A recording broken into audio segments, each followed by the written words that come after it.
Hey guys, Liana here. I am going today to step away from a direct discussion of video games. While we've done a lot of really core video game stuff, I want to step away and talk about Canadian politics for a moment because internets. I tweeted yesterday that I was very happy that we finally have not complete gender parity, but close enough to gender parity in the Canadian National Cabinet, thanks to Justin Trudeau cultivating qualified women at the candidate level. And I made the mistake of tweeting this. You can imagine what ensued. And this stuff upsets me because it's really tough when I watch people I know to be good people start spewing knee-jerk talking points because gender makes them uncomfortable. And I want to address some of the things people said, notably the idea that gender parity automatically means it must be a quota. Hey, must be the quota. I have to make everything hip-hop things like this because it's ridiculous. It must be a quota, and quotas are inherently bad and lead to less good government. And at the core of the whole thing that bothered me, because I know it's not true, is the assumption, implied or sometimes flat out stated, that the women in this new cabinet have to be watched for competency. Not all of them, just the women. Because gender parity automatically means quotas and automatically means affirmative action. It is anti-merit. The best people didn't get the job.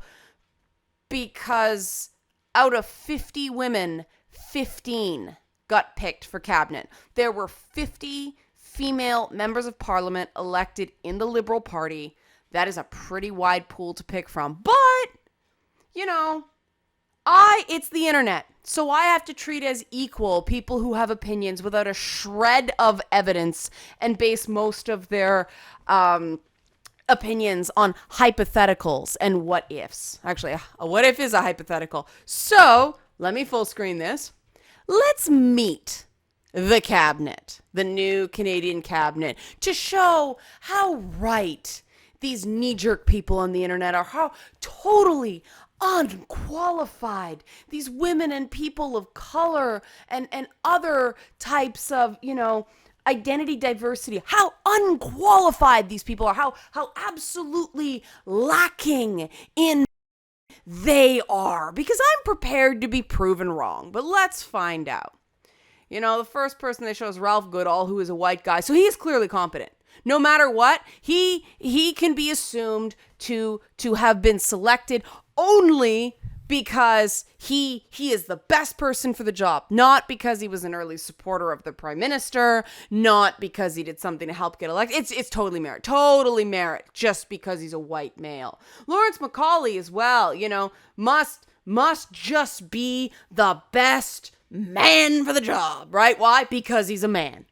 No doubts here. No doubts. Nobody is questioning this. Stéphane Dion, same way. This to me is the most suspect appointment. This to me is. Minister of Foreign Affairs, Stéphane Dion? This is weird to me. But, nobody's questioning this. No. Failed liberal leader gets a cap. What? Oh, no. He's a man. He's a white man. Must absolutely have gotten there on merit. It's only the women and minorities that, John McCallum, he's the Minister of Immigration, Refugees, and Citizenship. He's a white guy, but, best person for the job. Best person for the job. No indication that if this was a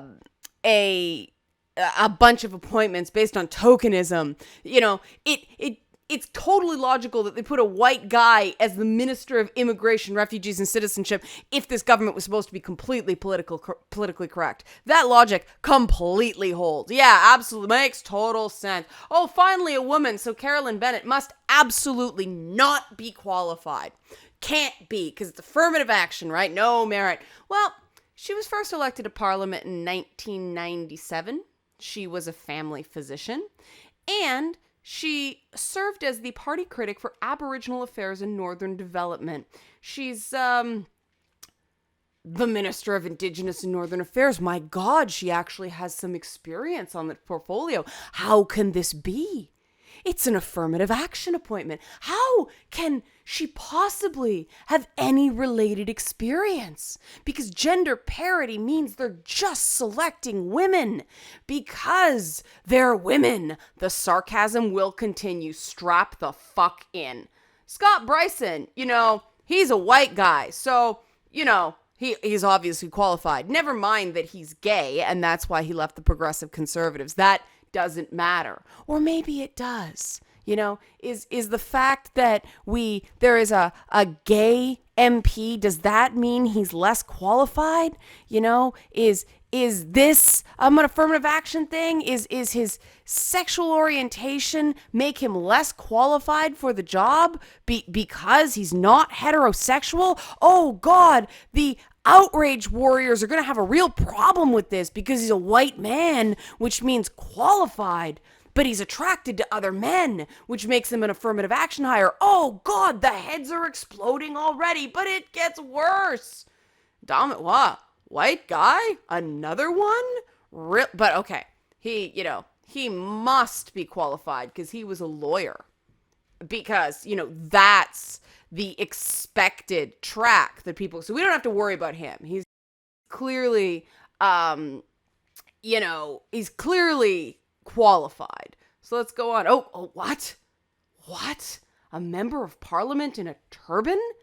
This person cannot possibly have gotten this job based on merit.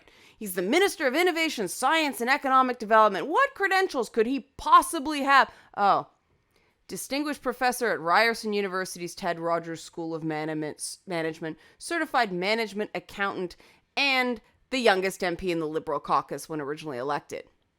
Huh. Maybe he does have some credentials. Going on. White guy. He's clearly qualified. Whoa. Not just a woman, but an Aboriginal woman. What? So many diversity points here. She can't possibly be qualified to be the Minister of Justice and Attorney General of Canada. She's a former Crown prosecutor and a former regional chief. Well, those, I think, are called qualifications. And qualifications mean merit. But that's just one, right? That's just one. A broken clock is right twice a day. Let's go on.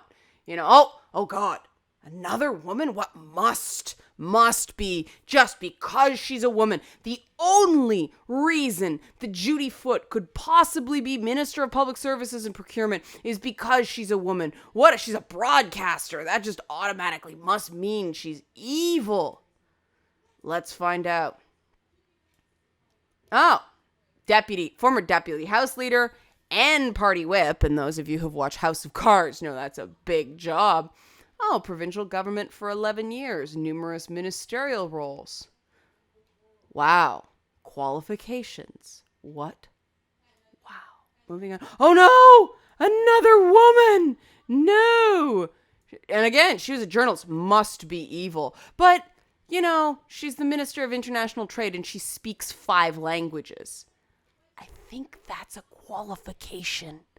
I think that might make her the best person for the job, male or female, especially since some of these languages are Ukrainian and Russian, which is a major geopolitical stronghold at the moment. But crazy. The idea that a woman in a cabinet that approaches gender parity could possibly be based on merit. This is crazy talk. I'm not convinced yet. Well, the Minister of Health. The previous Minister of Health was a woman and she didn't know what she was talking. Oh, a family physician. The previous ministers for health were not family physicians. You don't have to be a family physician to be the Minister of Health. Previous ministers of health did not have these qualifications. And I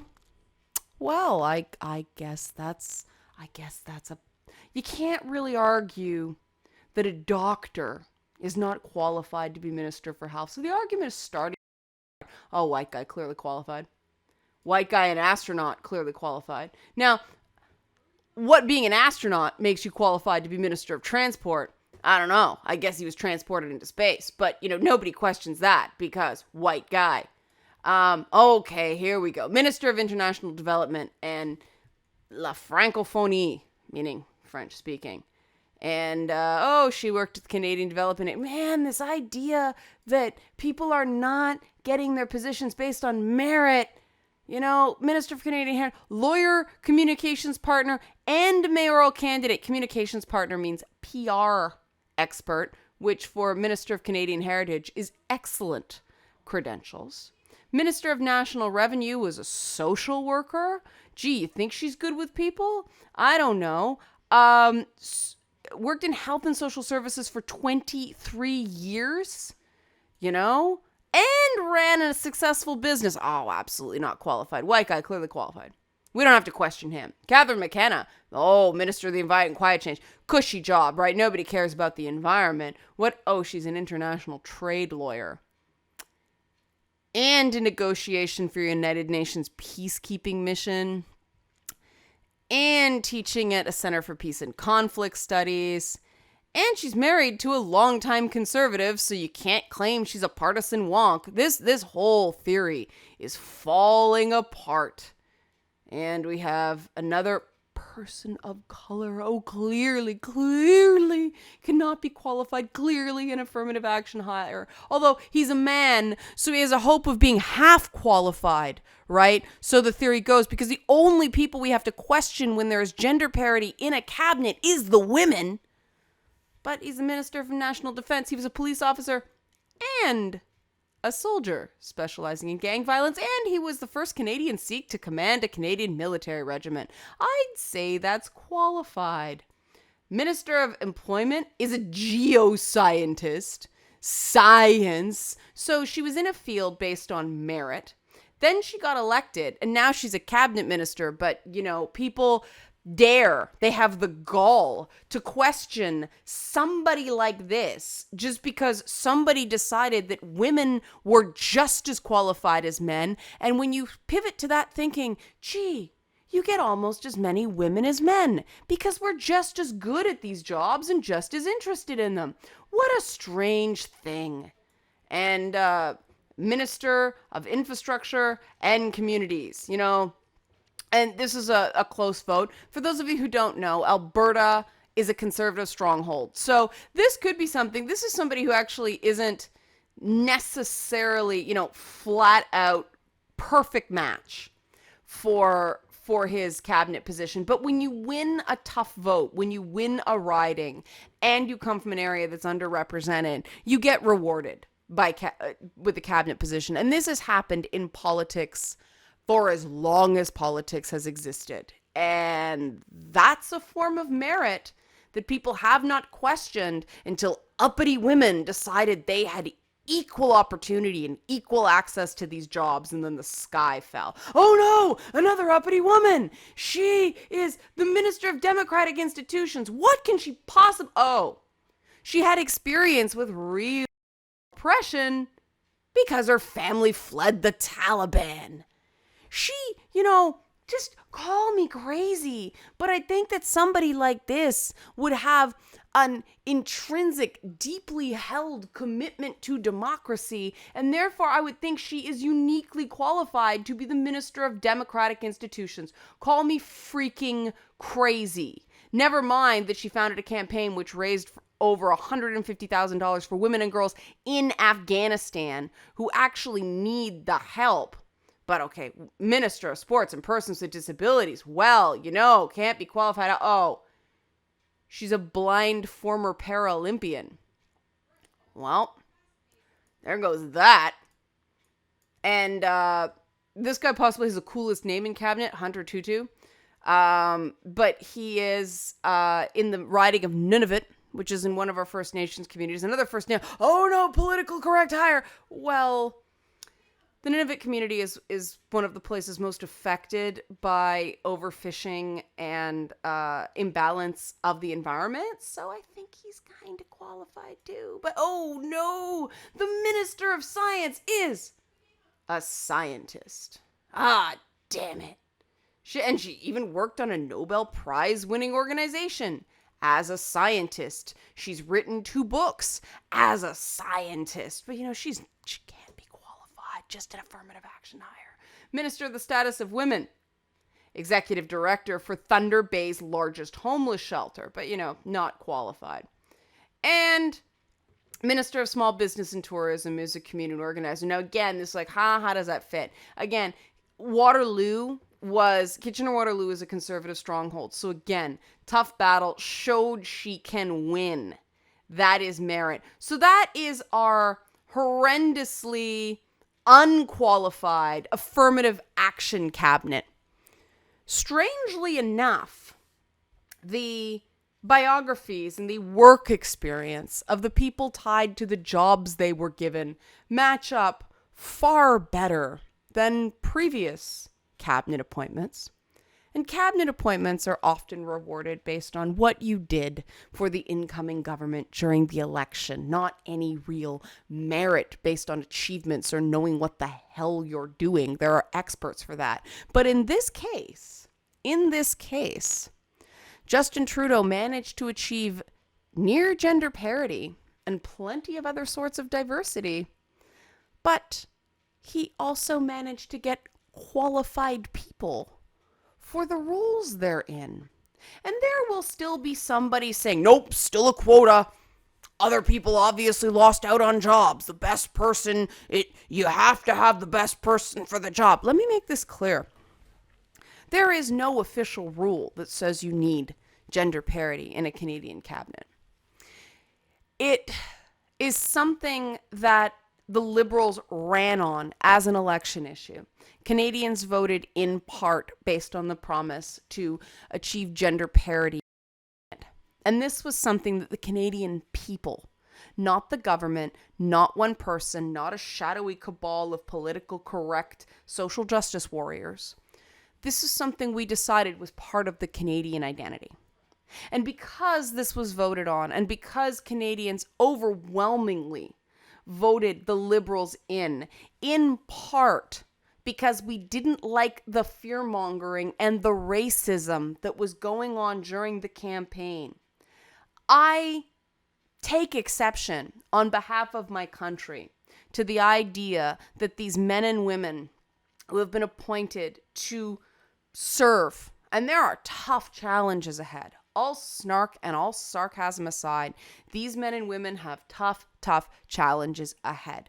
They need to rebuild the country after 10 years of a secretive, near-fascistic, ideologically driven, anti-science regime. They have a lot of rebuilding to do. And part of that anti-science regime was to spew a lot of junk in the air, involving what people are capable of and what scientific consensus actually says. And that hasn't just happened in Canada. It's been going on around the world. It's been a weird trend. So a lot of people have some very, very weird ideas in their heads, including that women just aren't as politically interested as men. This dumb concept that, well, women just aren't interested in jobs if we're underrepresented in these jobs keeps coming back and forth, except voter turnout has shown again and again and again that women are more likely to vote than men. Women are more politically engaged than men outside of senior citizens. And the thing you have to remember about senior citizens is one of my grandmothers never drove a car. There have been huge strides and huge changes regarding the role of women in society. So the next time these naysayers start up again with their the sky is falling nonsense about somehow gender parity decreases merit and we can't have both. We can't have gender parity and hire qualified women as well as men because we selected from a candidate pool full of exceptionally qualified women, and we cultivated candidates for the opportunity for this job. So we cultivated a quality of opportunity that then translated to equality of outcome. We didn't guarantee equality of outcome. That people say, oh, it's equality of outcome because he said gender parity and that's a quota.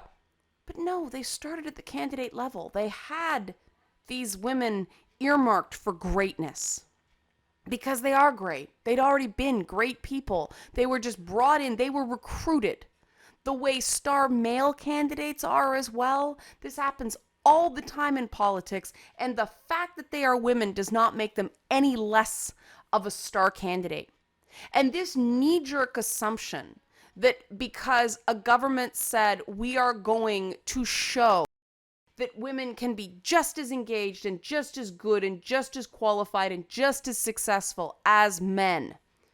The fact that this concept was met with so much resistance and so much ridicule, it says we still have work to do. And like I said, the people that question this stuff, the people that popped all these hypotheticals up about what if women aren't just interested and what if they aren't qualified and this, that, and the next thing, they didn't bother to look up these women. They didn't bother to see who was actually selected. The real facts. These aren't women in the abstract. These are people with qualifications, and it's very easy to see based on their biographies and work experience that they're exceptionally qualified for these jobs. So we have to wonder what's going on here. We have to wonder why so many people jump to the conclusion that because there's almost an equal number of women to men in government, that government is somehow less good. And the people that jump to that conclusion they don't have to, but if they want to stay current with the rest of the world, they're going to have to look really hard at why they jumped to that conclusion and why they didn't go, you know what? I'm going to look up these people before I say that there's a high likelihood they're unqualified. And I'm actually going to educate myself and get the facts before I complain. Because I'm sure there's some people right now who are incredibly offended and have already hit the dislike button or are ready to write that angry comment if you haven't already. But I didn't create these facts. I'm just reporting them. And if you think that the men and women in these jobs based on these biographies aren't qualified, I don't know what more you want, because this is one of the most exceptionally qualified cabinets I've seen in a very long time. You don't see that sort of relevant work experience in a lot of cabinet ministers. They get the job because somebody owed them a favor. So people have some thinking to do. Be angry at me all you want. It won't change the fact that the facts are on my side. And I recommend that instead of getting all pissed off and screaming and yelling and leaving angry comments and attacking me on Twitter and telling me I do all this and all that and, attacking me, I suggest you do your own research. And I suggest you look up these people, and I suggest you investigate their qualifications for yourself. And I'd like people to open up their minds to the possibility that in a truly equal world, where men and women are seen as equals, where men have no inherent advantages and women have no inherent advantages, we'll see gender parity, because women are interested in politics and women are interested in power, and we are interested in making the world a better place. We are committed to public service just as much as men. And you don't have the right to tell women who are actually interested in the process that we're anomalies. Like, think about what that sounds like. If you're interested in male sphere positions, there's something wrong with you. The implication, because women naturally don't like these jobs. Well, strangely, the more and more we learn about men and women, we're discovering we're not all that different. A lot of these choice arguments in terms of career selections have been debunked. It's often not that women dislike the work. There are other issues at play for why women avoid particular careers. But that's a topic for another time. I just wanted to focus on the fact that this cabinet that was allegedly full of affirmative action is actually full of pretty qualified people.